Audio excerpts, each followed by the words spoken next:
ሰላም ክቡራት ተኸታተልቲ ሓበን ቤትና ከመይ ትኾኑ? ኣነ እግዚአብሔር ይመስገን ሰላም ኣለኹ። ንሶምን ኣብ ዘለኹምዎ ሰላም ክትሉ በዓል ሙሉ ተስፋ እየ። ኣነ ሓበን እበሃል። ሎማዓንቲ ድማ ቃላት ክህልወና እዩ ማለት እዩ። ከምቲ ክልተ ክፋላ ዘውረድናዮ ከምኡ ሎሚ እውን ሳልሳይ ክፋል ክህልወና እዩ ማለት እዩ። ገለ ጠቓሚ ኮይኑ ክትረኽብዎ ድማ ተስፋ ይገብር። ናብቲ ትምህርቲ ከብለኩም Het grootst. Het is ዓበየ ወይ ዝዓበየ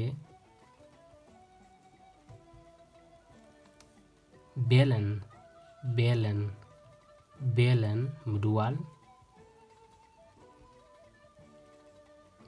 eindelijk ኣብ መወዳእታ ወይ ከዓ መወዳእትኡ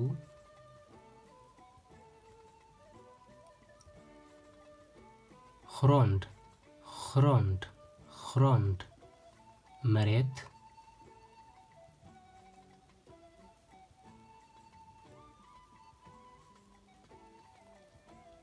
het project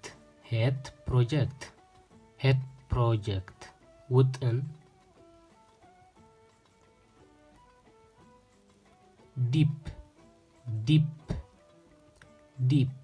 ውሽጢ ወይ ከዓ ጥልቅ ማለት እዩ ውሽጢ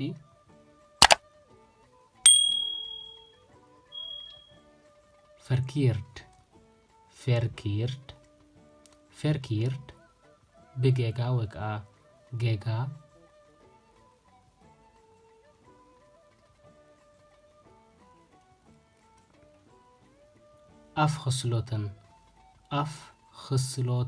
afgesloten ተዓጽዩ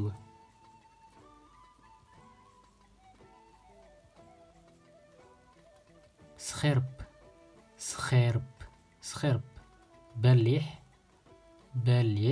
scherp በሊሕ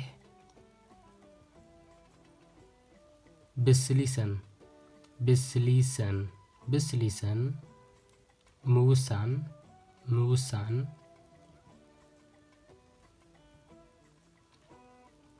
ፎልኸን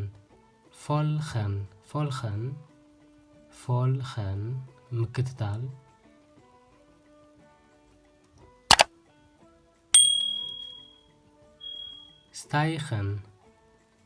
stijgen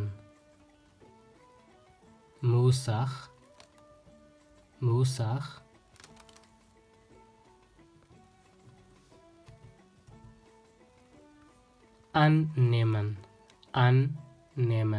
annehmen ምቕባል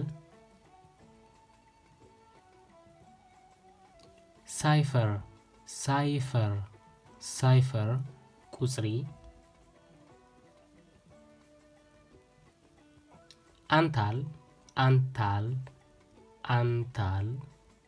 ብዝሒ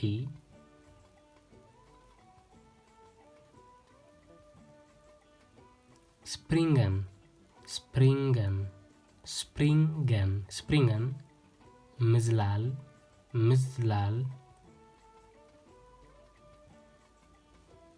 ፌርላተን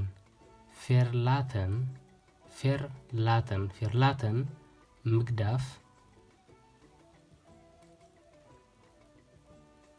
gemeenskappen ሕብረተሰብ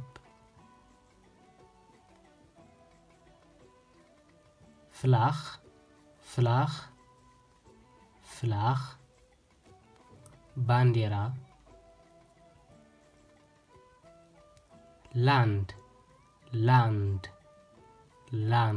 ሀገር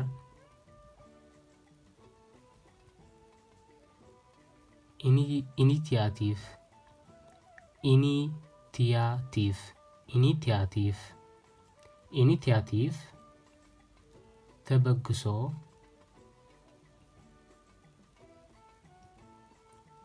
ዞኽናምደ ዝበሃል ከምዚ ዝበሃል እቲ ከምዚ ዝብልዎ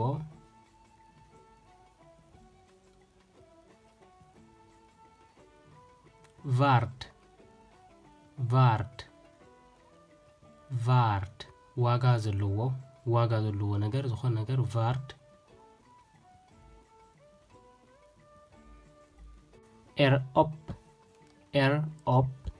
erop ኣብ ርእሱ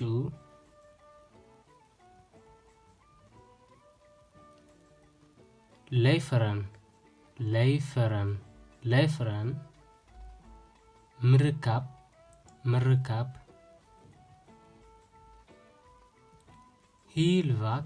heel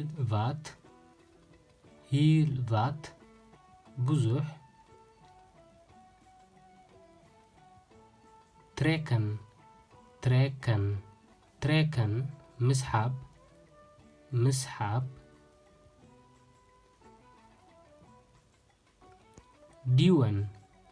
ዲወን ምጉናጽ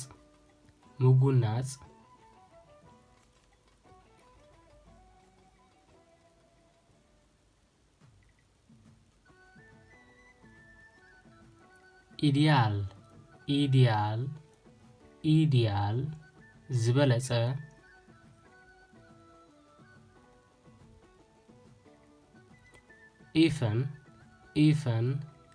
ኢፈን ሓንሳብ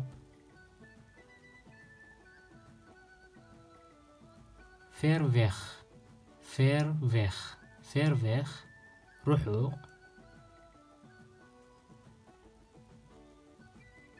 ፍላክ ባይ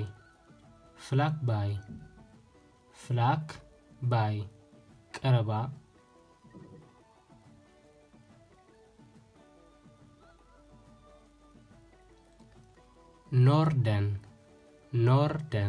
ኖርደን ሰሜን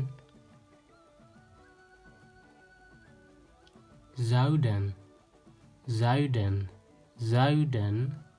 ደቡብ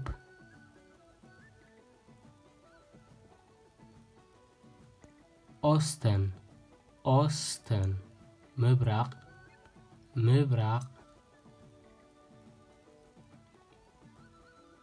ቬስተን ምዕራብ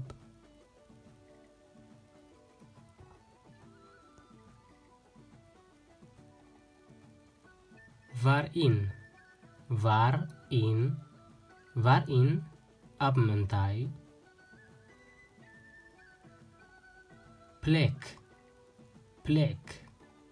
ፕሌክ ቦታ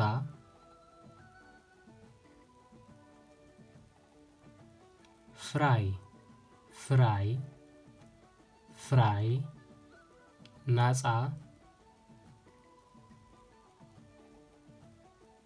ብሎፍት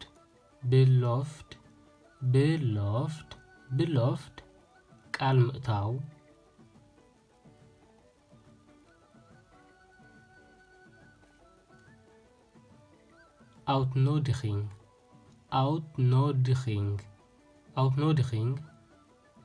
outnodiging ምዕዳም ወካ ዕድመ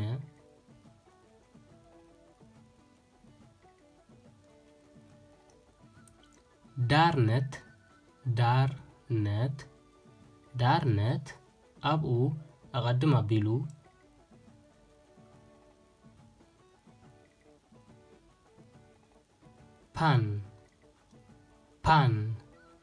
ፓን ድስቲ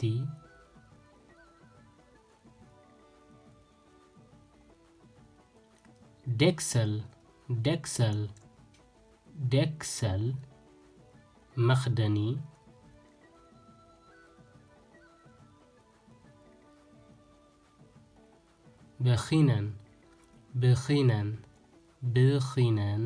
ብኺነን ምጅማር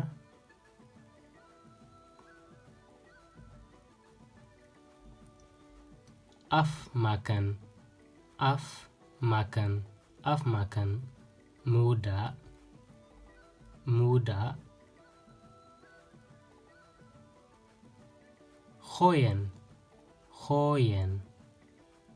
ኾየን ምድርባይ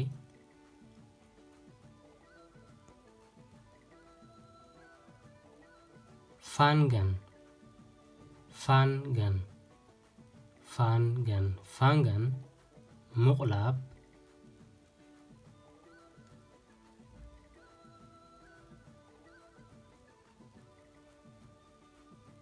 اوكي بقى كبرات خاتلتي حبن بيتنا نالو معنتي قالات نزيهم مثل نيروم قرب